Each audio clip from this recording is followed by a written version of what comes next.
Hey, what's going on, guys? Soul here, and welcome to a very special video. This is a project that I've been meaning to work on for a very long time, and I've been working on it, over time, because it was just something that I always wanted to do. I've had a lot of viewers ask me, hey, who are some of your favorite EX plus 3.3 units? Who are some characters that didn't live up to, your expectations?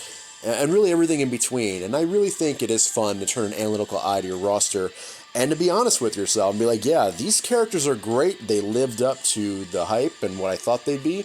And these characters aren't. And maybe I made a mistake or I built someone when I should have built another person. So, yeah, guys, I just wanted to do this because I think it'd be a lot of fun. Other content creators, if you guys are watching and you want to do something similar to this, by all means, this is really fun to do. And it really gives your viewers kind of a chance to, have some dialogue and really have fun with it. So, please, down below, let me know what you guys think. And maybe even list some of the characters that fit your, some of these categories as well. Because I do think it's a lot of fun. It's kind of infectious to look at your roster and, just really look at it in a different light. Also, this is an opinion piece, so if I say I don't like a character or they're not that great, that's just what I think, okay? Don't take my word as gospel, because I'm sure as hell not intelligent enough at this game to take my stuff as gospel, okay? This is just for fun. And without any further ado, guys, let's get started. The first category is going to be the EX weapon, 3 out of 3, that lived up to the hype. Enjoy. So, it really came down to 2 units for this category for me, between Zac and Y'shtola. Now, Y'shtola does not really need any explanation for a lot of you. She has burst heals, massive amounts of battery, turn delay, high turn rates, gets skill uses back upon using EX, the last stand mechanic. She really is still a very top-tier support, even this many weeks and months after her 3-3. But for me, for how I use my roster and how I use my supports, really the only person I could pick for this category was none other than Zac Fair from Final Fantasy VII. Boy, oh boy, is Zac something else with that EX plus 3-3. Just looking at my roster, there was really no one else that came close to what he did in terms of living up to the standard of 3-3 than Zac. Y'shtola was a consideration, but Zac, just looking at everything that his 3-3 does for him, he's absolutely incredible. Of course, he has his shield. It gives physical, it has a melee resistance to it. But now with his EX Plus, he is able to do an AoE with his EX. He gains health back. He has tremendous Brave cashback on the EX to prevent him from getting broken.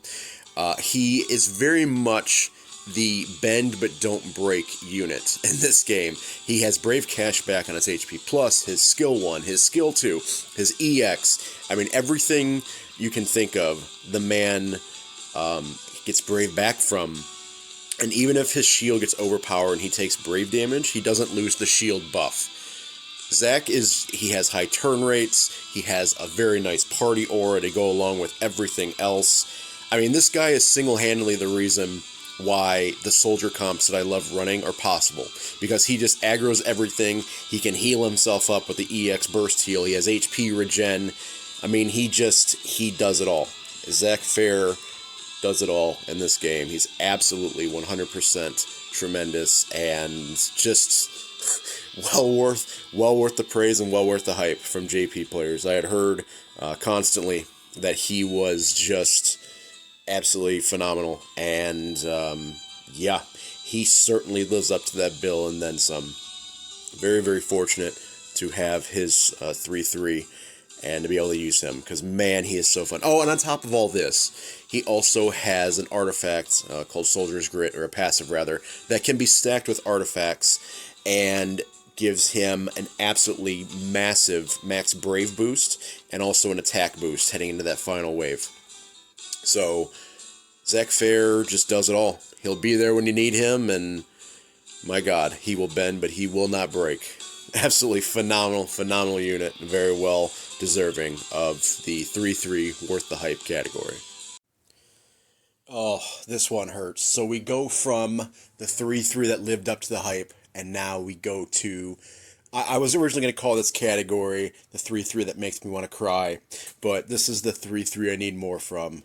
Sephiroth, my favorite Final Fantasy villain of all time, and he gets cucked so hard I had to use the CR and face Sephiroth because it's appropriate. Oh. Okay, so why is Sephiroth so bad? Well, let's talk about the good things first, because he does have some good qualities. His HP plus is very strong. It's a 3-hitter and has actually pretty decent potency. It's got a, he can definitely live off of it.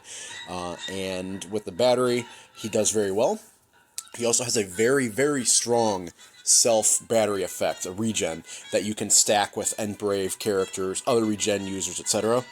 And yeah, he does very, very well with that. His EX is also a 100% splash and has a gravity effect. It reduces all enemies' brave to 0. And unfortunately, that's where the good news for Sephiroth stops. His potencies, as you can see here in this fight, his potencies are terrible. And I mean terrible. He has 0 party utility, aside from the speed down from his Genova stacks. And it's only at 10%, so it's barely noticeable. But like here, so you can see Sephiroth. I'm Fervent Blowing, and it's doing 3,800 damage a hit. That's with 2 spheres on him, 3 attack 108s, 2 spheres that boost attack, 3 attack 108s, 2 One-Winged Angels, so his Crystal 50 passive, 2 stars, attach those 108s. He has Kate Sith's attack buffs, he has Warrior of Light's aura, attack aura going, and he has max stacks. And he's doing chip damage to this boss. This is the most recent boss we have in Vayne's Lost Chapter. And it's just so sad to see him hitting 3,600, 3,800, 3,000 damage. If he's not in a party that caters exclusively to his weaknesses, he will be doing less than 3,000 damage a hit on Fervent Blow. Octaslash here, barely doing 6,000 on a hit, and Octaslash is supposed to be his bread and butter, like his hits like a truck move.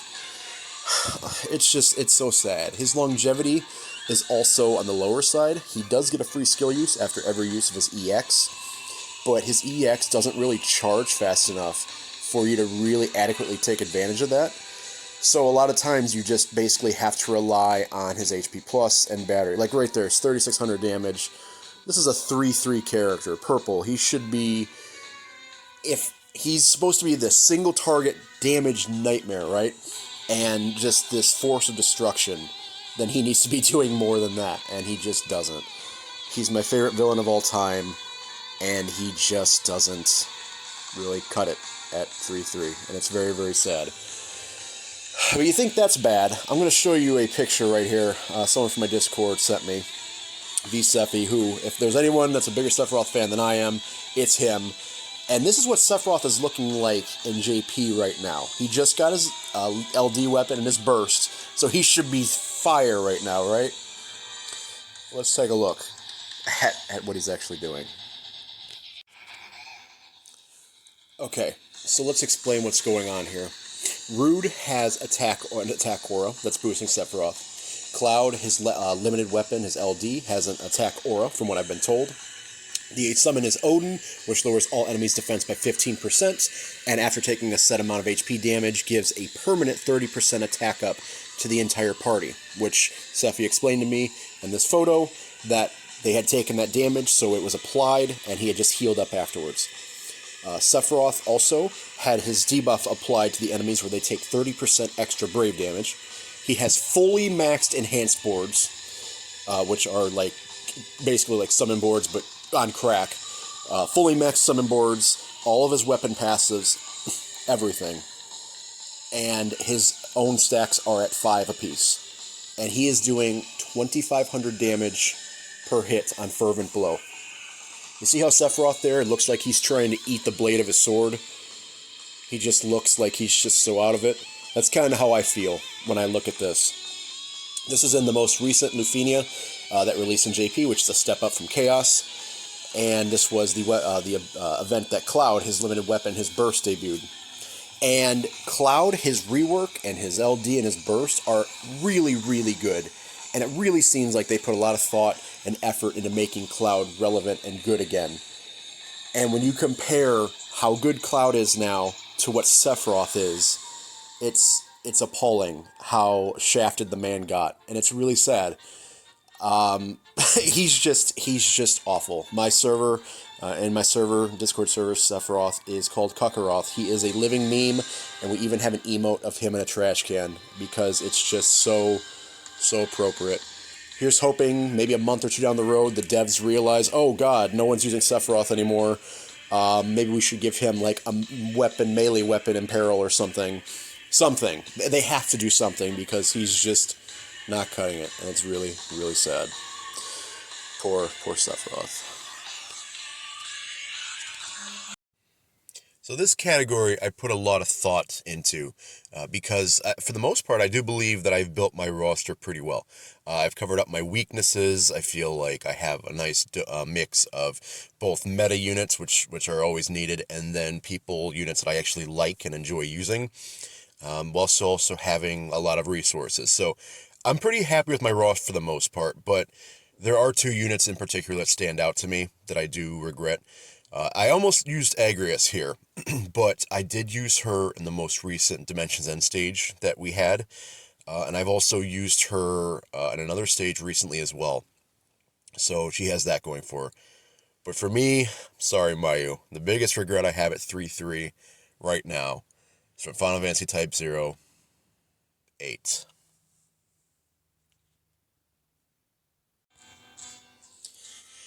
Okay, so before people angrily click off the video or start typing some nasty comments, let me explain, okay? Let me just explain where I'm coming from. Agrias, her EX is so abysmally slow, and she just really feels like a slow character. And it's really a shame because in the Crystal 60 era, Agrias was like my go-to girl. Like, I brought her to so much content, and she did so well for me that I was like, oh, she's an easy 3-3. But I just end up never using her because every time I try and do it, it just feels like I could be using a character that hits a little bit harder or regens, you know, has stronger regens or whatever. Her skill uses are pretty low as well.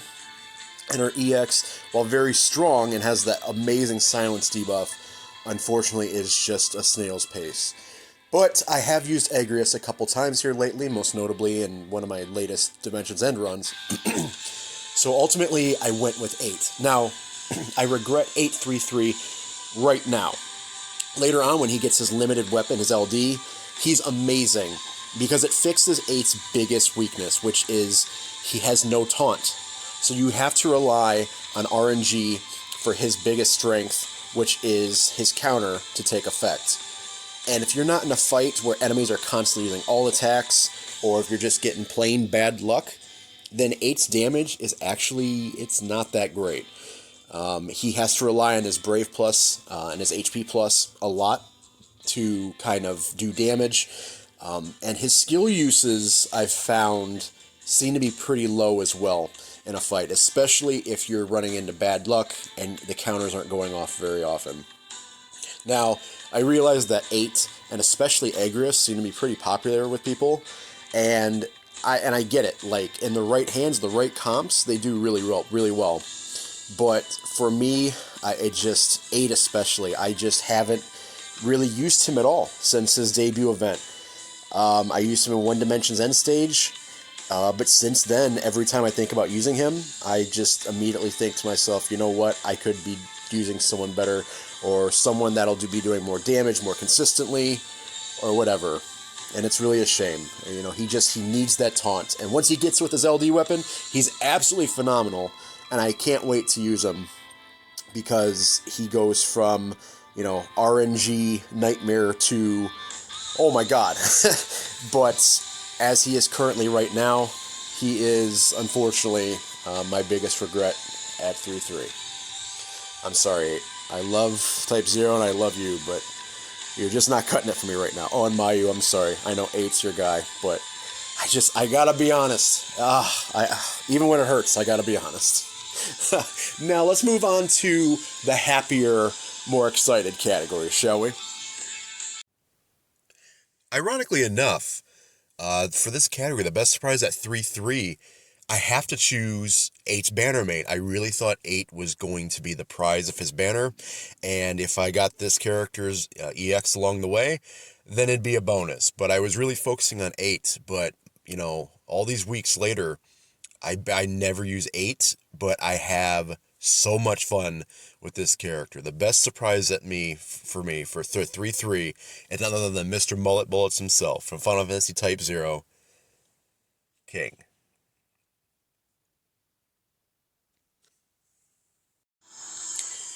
And it's funny because I had never planned initially on 3-3 and King, but I kept seeing people in my Discord server really talking him up and explaining why he was so much fun. Talking about his extreme longevity and his free turns whenever he gets a break while he has his EX buff up, and how he can just go and go and go. And in DFFOO, I've always really appreciated characters that have very strong HP pluses or, crazy longevity, because you never have to worry about those characters being dependable, right? They'll always keep going. They won't let you down a fight. I love characters like that. And one of my favorite characters to use in the entire game, we'll talk more about her a little bit later, is Rem. And Rem, her biggest strength is being able to switch turns with her to another character. And she and King are absolutely phenomenal with each other. Rem has a very, very strong attack aura, which King definitely appreciates, because he gives himself generic buffs but has no auras himself. And using Rem, I'm able to swap King in and take advantage of breaks, when enemies are coming out of break. King also has extremely high turn rates, so you're able to just kind of dance around enemies. And to me, there's nothing more satisfying than getting a break with his EX or with an ability, like we're doing right here. You see, watch, his EX also hits like a freight train too. So you get that free turn, consecutive turn, and then you flip over, you use one of his C65s.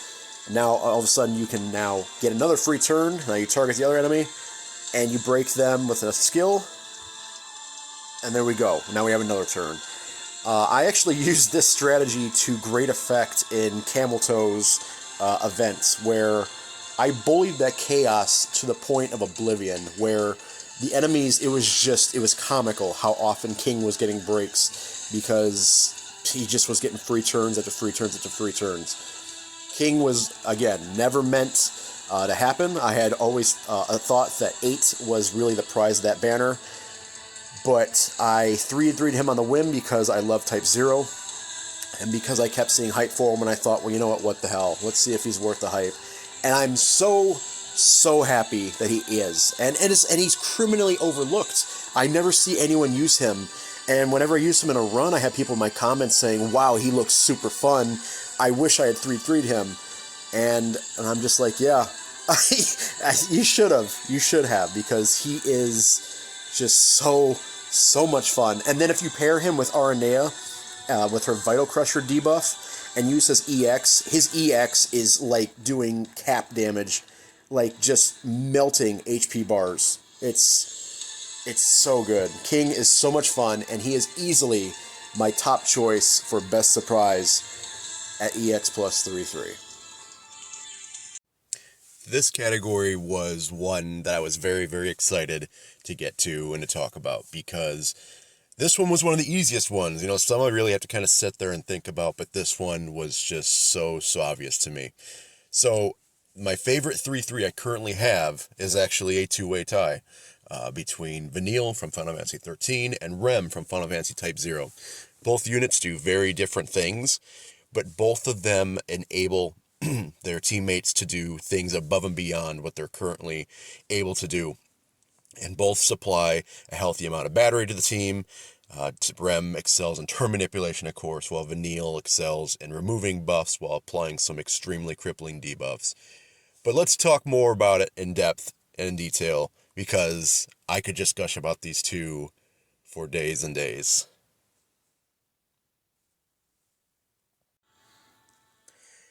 Oh boy, where do we begin with these two? These two I could gush about forever. We'll start with Vanille, because Vanille, I hardly see anyone use her, and it really surprises me because of how good she is and how insertable she is into basically any comp. So Vanille is the only character in the game that completely dispels, can remove all 6 buff slots at once. But with one cast of her Dispel, when she's fully built, weapon passives, crystal passes, all that, she just removes every single buff on every single enemy with an AoE Dispel. Does a bunch of brave damage, batteries the party, goodbye buffs. Actually pretty good damage potency too. Her other skill is D-Protect, which lowers with all passives equipped enemy defense by 80%, and also applies a 50% attack down. In Chaos, this turns enemies' defenses to butter and makes even enemies or units that should not be there, like let's say Lightning, for example, because I love using Lightning. She's a guilty pleasure, of course. She has no place right now, in Chaos. Vanille makes Lightning do cap damage on her EX. It's absolutely hilarious. Vanille is insanely strong. She has an extremely fast-charging EX, an EX that's AoE, by the way, and actually has pretty darn good potency, where she will cap every single time she uses it. It also gives the enemy a one-turn debuff called Assassination, which, when this activates, they take brave damage, and it dispels 3 buffs when Vanille is at 3-3. So you don't have to rely exclusively on her Dispel skill to remove enemy buffs. Vanille batteries extremely hard on both of her skill 1 and her skill 2. Her HP plus even batteries the party, and allows overflow over max brave damage, or limits rather. And she's just incredible. Her EX, like I said, is a fast charger. It's up extremely often. Vanille can really go the distance, and she's so much fun to use. I absolutely adore using her, and I'm very happy that Chaos bosses have stopped being double resistant to magic every other stage or being immune to defense downs, because that means I can actually use Vanille again, and to great effect. She's so much fun. Rem, if you have even been watching my channel for longer than a week, you're going to know that I use Rem a lot. I have been quoted as saying, several times in fact, that I vastly prefer Rem as a support to Y'shtola, to Rosa, to any of the other big name supports right now. Rem, in my opinion, this is just my opinion, beats them all, because she offers unprecedented, like just ridiculous amounts of turn manipulation and just abusing of tactics. With her turn swap, she gives a massive max brave up and a speed up to whoever she's targeting. Usually it also has a high turn rate, so usually when she turn swaps to someone, they immediately get a turn and then Rem slides up. Turn swap also has 0 turn count, so it will not count against her in the turn order. Her first ability is Cure, which gives her a frame buff. Last 10 turns, raises party attack by 70%. And again, it's only taking up 1 buff slot on her. And it's giving that 70% up to everyone. Like, just incredible stuff. And because it's framed, it can be stacked. So if you're also using an offensive buffer, then attack ups will work in conjunction with that. And yeah, just incredible stuff. Her HP plus batteries the entire party by half the damage it inflicts. Her EX is also a fast charger. Heals the party, batteries the party at 3-3, has a high turn rate, so Rem slides up, and it also gives her a free turn immediately, or free ability use rather, immediately afterwards. Rem has almost king levels of longevity, which is frightening, and she's incredible. Oh, and her EX also has 100% splash and a decent amount of overflow on it as well. Rem has... And the potency on her EX too. Her potency on her EX is one of the strongest potencies in the game. Like, it's insane how hard her EX can hit. I love Rem. I can't say enough about her. And I love Vanille. I can't say enough about her either. And it's very sad that they're both overlooked so much, because they're just absolutely incredible units. And I use both pretty frequently, especially Rem, because I just can't get enough of her. She is absolutely 100%. I could just gush about these two all day. So these two are easily my 2 favorite 3/3s that I have, bar none, in DFFOO right now. Also, pardon the poor Noctis playing. It's been a hot minute since I've used him really in any capacity, so I was not playing so great here. All right, so let's move on to what I believe is going to be the final category, which is going to be the EX 3 out of 3 that I regret missing thus far the most. With mobile games like this, devs keep resources at a premium. You know, they give players enough to kind of do what they want, but they hide the really good stuff. So in this game, ingots behind really difficult to beat content and paywalls, you know, because hey, they got to make their money somehow, and I get it, you know, that they're not just doing this game and all this work for free. But with that being said, it does lead to some problems, and it's one of the reasons why I act the way in game that I do. You know, of course, I have a large pool of resources, but ingots are just so hard to come by. Being fully free to play like I am with, you know, of course, I did buy Lightning's costume way back when, but that's been the only time I've ever purchased gems. And so ingot packs are really not an option for me. And with that knowledge in mind, you know, I have to avoid building characters up because I need to save these very rare ingots for characters that I love that are coming down the road. However, with that said, there are some exceptions to this rule, and for two very different reasons, which I will detail here shortly. The 3-3 I regret missing the most is a tie between Lady Yuna from Final Fantasy X and Bartz from Final Fantasy V.